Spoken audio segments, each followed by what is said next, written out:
Çocuklar da şey yapsın. Tamam.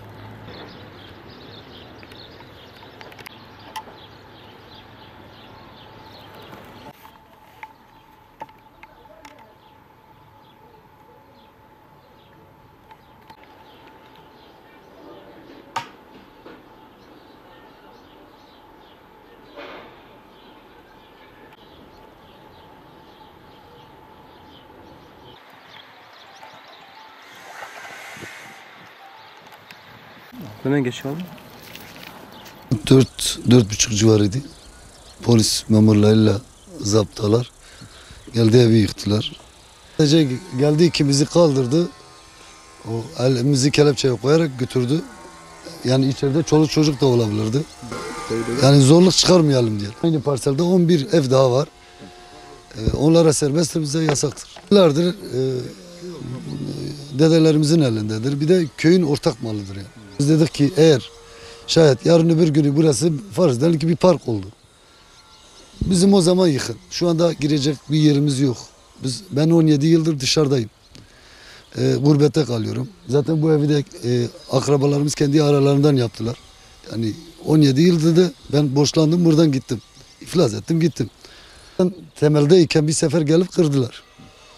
Yıktılar. Biz karışmadık. Biz hiç ellemedik. Sonradan zapta memurları geldi. Görüşmeye geldiler. Bize para talep ettiler. Bir kısmını verdik. Bir kısmı da dedik sonra verelim.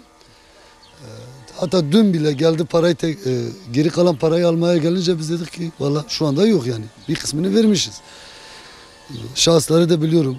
Yani parayı alan şahısları biliyorum. Kim değil? Zapta müdürü adamları. İsim falan değil mi? Üzgür. Bir de bir hukuk yok ki zaten. Yani böyle bir insanların evlerini başlarında yıkamak var. Hangi ülkede var? Hiçbir ülkede öyle bir şey yok. Hem kendileri hem para talep ediyor, para alıyor. Ondan sonra biz yüz yumacağız. Bu ev bitene kadar. Mesai de giriyor araya, geri kalan para yani sanki bunlar işini bitirir, geri kalan paramızı vermeyecek diye geldiler yıktılar. Yani bizim gibi fakir insanlarda bu para talep edilmişse bu tabii büyük parayla yapılıyor. Yani. Çalışma var. Ensesi kalın olan adam yapıyor. Bizim gibi fakir insanlar da yapamıyor. Varoşlarda yaşayan insanlar.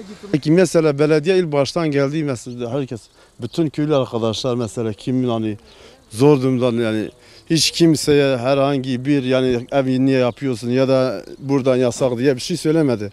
Ama bize geldiğiniz zaman diye yok mesela parktır veya da yeşil alandır niye siz yapmıyorsunuz diye.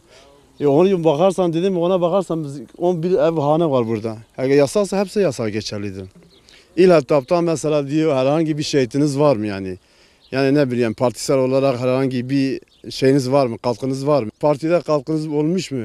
İlle ki yani bu evi yapmak için bunu yapmam lazım yani. Çıkmış ve artık biz ne herhangi bir devlet gücüyle gelip burada artık bu size partiye intikal etmişiz. Dedim artık kendi partini de ne bileyim yani. Parti gelir de bununla ilgilenir yani bunu el atacak.